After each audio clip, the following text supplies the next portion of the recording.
கிறிஸ்துவில் பிரியமான அன்பு சகோதர சகோதரிகளே, பாஸ்கு காலத்தின் 5வது வாரம் இறுதி நாள் சனிக்கிழமை நம் அனைவருடைய ஆன்மீக பயணத்தில் இன்றைய நாளிலே நம் ஆண்டவர் இயேசு கிறிஸ்து உங்களுக்கும் எனக்கும் கொடுத்திருக்கின்ற ஆன்மீக சிந்தனை யோவான் எழுதிய நற்செய்தி 15ஆம் அதிகாரம் 18 முதல் 21 முடிய இறை வசனங்கள் நமக்கு கொடுக்கப்பட்டிருக்கின்றன.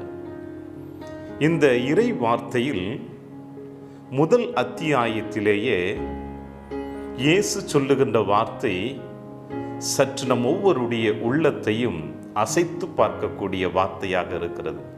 என்னவென்றால், உலகு உங்களை வெறுக்கிறது என்றால் அது உங்களை வெறுக்கும் முன்னே என்னை வெறுக்கிறது என்பதை தெரிந்து கொள்ளுங்கள் என்று சொல்லுகிறார்.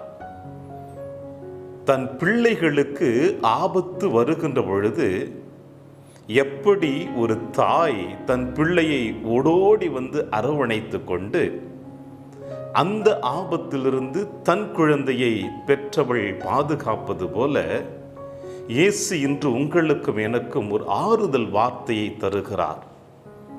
எங்கே நாம் துன்பப்படுகின்ற பொழுது, சோதனைகளுக்கு உள்ளாக்கப்படுகின்ற பொழுது, கவலைகள் உங்களையும் என்னையும் துரத்துகின்ற பொழுது, வாழ வழி இல்லை என்று நாம் மன வருத்தத்தோடு இருக்கின்ற பொழுது, இயேசு இந்த வார்த்தையை நமக்கு சொல்லுகிறார்.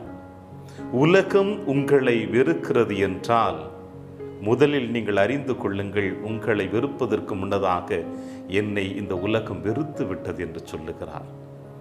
அகிலத்தையே படைத்தவர் மனம் நொந்தவராக, வேதனை மிக்கவராக அவர் சொல்லுகின்ற வார்த்தையை பாருங்கள். உங்களை வெறுப்பதற்கு முன்னதாகவே உலகம் என்னை வெறுத்து விட்டது என்று. பிரியமான அன்பின் தேவ பிள்ளைகளே, விவிலிய ஆராய்ச்சியாளர்கள் இந்த நற்செய்தி வாசகத்தை ஆராய்ந்து தெரிந்த பிறகு அழகாக நமக்கு என்ன சொல்லுகிறார்கள் என்றால், யோவான் நற்செய்தியாளர் இயேசுவினுடைய இந்த செய்தியை நமக்கு கொடுப்பதற்கு அவர் எழுதுகின்ற பொழுது கிறிஸ்தவர்கள் எந்த அளவிற்கு உரோமை அரசர்களால் அவர்கள் பாதிக்கப்பட்டார்கள், துன்பத்திற்கு உள்ளாக்கப்பட்டார்கள் என்பதை அறிந்து தெரிந்துதான் இந்த பகுதியை அவர் எழுதியிருப்பார் என்று சொல்லுகிறார். ஏனென்றால், அன்றைய காலகட்டங்களிலே உரோமை அரசை வழிநடத்தி கொண்டிருந்த அரசன் கிறிஸ்தவர்கள் இயேசுவை பின்பற்றி வாழ்ந்து கொண்டிருக்கின்ற பொழுது கிறிஸ்தவ மதம் வளர்ந்து கொண்டு வந்திருந்த தருணம் அது. ஆனால் கிறிஸ்தவம் வளர்ந்து வருவதை அறிந்த இந்த ரோமை அரசர்கள் கிறிஸ்தவத்தை அழிக்க வேண்டும் என்பதற்காகவும் அனைவரையும் தன்னுடைய ஆளுமையினுடைய மதத்திற்கு எடுத்து வர வேண்டும் என்பதற்காகவும் ஜூலியஸ் சீசரை வணங்க வேண்டும் என்று அவர்கள் கட்டளையிட்டார்கள். யாரெல்லாம் இந்த கட்டளைக்கு எதிராக நின்றார்களோ அவர்கள் அனைவரையும் இந்த ரோமை அரசு கொன்று குவிக்க ஆரம்பித்தது. அந்த நேரத்தில் கிறிஸ்துவை தன் மீட்பராக ஏற்றுக்கொண்டு வாழ்ந்து கொண்டிருந்த ஒவ்வொரு கிறிஸ்தவர்களுக்கும், அதாவது நம்முடைய முன்னோர்களுக்கு, யோவான் நற்செய்தியாளர் இந்த வார்த்தைகளை எழுதி ஆறுதல் வழியை கொடுக்கின்றார். என்னவென்றால், உலகம் உங்களை வெறுக்கிறது என்றால், உலகம் உங்களுக்கு தொந்தரவு கொடுக்கிறது என்றால், உலகம் உங்களை அழிக்க விரும்புகிறது என்றால், உங்களை அல்ல, மாறாக என்னை அது அழிக்க விரும்புகிறது என்று. எனவேதான் கிறிஸ்துவத்தை அழிக்க வேண்டும் என்று சவுல் கங்கணம் கட்டி செல்லுகின்ற பொழுது இயேசு சொன்ன வார்த்தை, நீர் துன்புறுத்தும் இயேசு என்று சொன்னார் ஆண்டவர் இயேசு கிறிஸ்து. ஒவ்வொரு கிறிஸ்தவர்களையும் கொன்று குவிக்கின்ற பொழுது இயேசு சொன்னது அவர்களுடைய பெயர்களை அல்ல, மாறாக யாரெல்லாம் இருந்தார்களோ அவர்கள் அனைவருமே கிறிஸ்து நான் தான் என்று சொன்னார். எனவே இந்த நற்செய்தி வாசகத்தில் உலகம் உங்களை வெறுக்கிறது என்றால் அது உங்களை அல்ல, மாறாக என்னை வெறுக்கிறது என்று. ஆனால் அன்பு பிரியமான சகோதர சகோதரிகளே, அன்று நம்முடைய ஆதி கிறிஸ்தவர்கள் இப்படிப்பட்ட எல்லா துன்ப துயரங்களிலிருந்தும் தங்களை முழுவதுமாக ஈடுபடுத்தி கொண்டு இயேசுவோடு தங்களை முழுவதுமாக இணைத்து கொண்டு வாழ்ந்ததினால்தான் அவர்கள் விட்டு சென்ற அந்த நிழலில் நாம் பாதுகாப்பாக இருந்து கொண்டிருக்கின்றோம். கிறிஸ்தவர்கள் என்றாலே என்ன ஒரு அற்புதமான நல் பெயர் உங்களுக்கும் எனக்கும் கொடுக்கப்பட்டிருக்கிறது. பிரமத சகோதர சகோதரிகள் கூட உங்களையும் என்னையும் பார்த்து சொல்லுவார்கள், கிறிஸ்தவர்கள் நீங்கள் இப்படி செய்து விடலாமா, உங்கள் மீது ஒரு தனி மதிப்பு இருக்கிறது என்று சொன்னார்கள். இன்றும் சொல்லிக் கொண்டுதான் இருக்கிறார்கள். காரணம் என்ன? நம் ஆண்டவர் இயேசு கிறிஸ்து ஒரு கண்ணத்தில் அறைந்தால் மறு கண்ணத்தையும் காட்டு என்று நமக்கு கட்டளை கொடுத்து விட்டு சென்றிருக்கிறார். பகைவர்களை அன்பு செய்யுங்கள் என்று சொல்லி இருக்கிறார். துன்புறுத்துவோருக்காக செபியுங்கள் என்று சொல்லி இருக்கிறார். இப்படி இயேசு தன்னுடைய பணி வாழ்விலே இந்த மண்ணுலகில் வாழ்ந்து கொண்டிருக்கின்ற நீங்களும் நானும் எப்படி இருக்க வேண்டும் என்று சொன்னார். எனவேதான் இப்படிப்பட்ட வாழ்க்கை நீங்களும் நானும் வாழ்ந்து கொண்டிருந்தோம் என்றால் உலகம் நிச்சயமாக உங்களையும் என்னை வெறுக்கத்தான் செய்யும். உலகம் உங்களுக்கும் எனக்கும் தீர்ப்பு கொடுக்கத்தான் செய்யும். இப்படிப்பட்ட தீர்ப்பை நாம் ஏற்றுக்கொண்டு இயேசுவோடு பயணித்தோம் என்றால் நிச்சயமாக இந்த மண்ணுலகிலே நாம் மறு கிறிஸ்துவாக வாழ முடியும். இதைத்தான் இந்த மண்ணுலகில் எத்தனையோ புனிதர்கள் செய்து காட்டிவிட்டு சென்றிருக்கிறார்கள். அவர்கள் எப்படி இயேசுவை ஏற்றுக்கொண்டு தங்கள் பயணத்தை தொடர்ந்தார்களோ அதுபோல நாமும் தொடருவோமே. அந்த பயணத்தில் இறைவன் எப்படி நம்மை வழிநடத்துவார் என்பதை நாம் கண்கூடாக காண முடியும் நம்முடைய இந்த ஆன்மீக பயணத்தில். எனவே இன்றைய நாளிலே இயேசு உங்களுக்கும் எனக்கும் கொடுக்கின்ற செய்தி, உலகம் உங்களை வெறுக்கிறது என்றால் கவலை கொள்ளாதீர்கள். முதலில் என்னை வெறுத்து விட்டது, அதன் பிறகுதான் உங்களை வெறுக்கிறது. எனவே கவலை கொள்ளாமல் தைரியமாக உங்கள் பயணத்தை தொடருங்கள். அப்பொழுது நீங்கள் வெற்றி பெறுவீர்கள் என்று இயேசு நமக்கு சொல்லுகிறார். இயேசுவினுடைய வார்த்தைகளை ஏற்றவர்களாக நாம் தொடருவோம் இந்த பாஸ்கு காலத்திலே. அதோடு இணைந்து இன்றைய புனிதர் புளோரியன் ஏறக்குறைய கிபி 250 இவர் பிறந்து கிறிஸ்துவத்தை தன் வாழ்வாக ஏற்றுக்கொண்டு வாழ ஆரம்பித்தார்.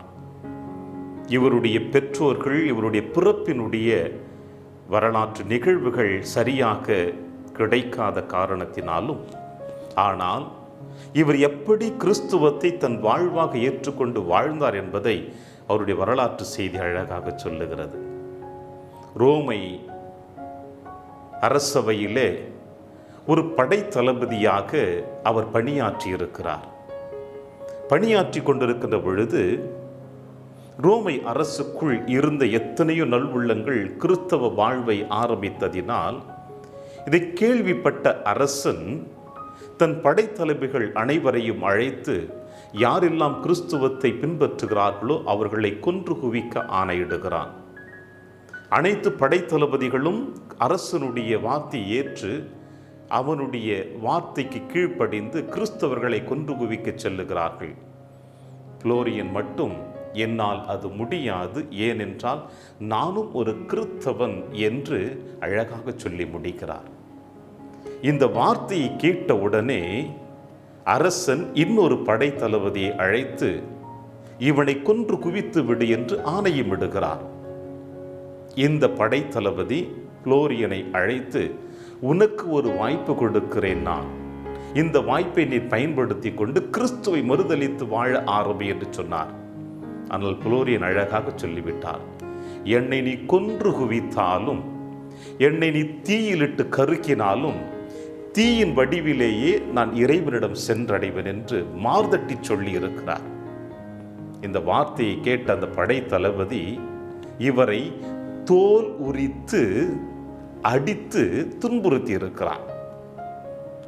அதன் பிறகும் இவர் இறக்கவில்லை. இறுதியாக இவரை ஒரு கயிறில் கட்டி கடலின் ஆழத்தில் அவரை அமிழ்த்தி இருக்கிறான். 2-3 நாட்களுக்கு பிறகுதான் அவருடைய உடல் கரை ஒதுங்கியதாவதும், வலேரியன் என்கின்ற ஒரு பெண்மணியானவள் அவருடைய உடலை எடுத்து நல்லடக்கம் செய்திருக்கிறார்.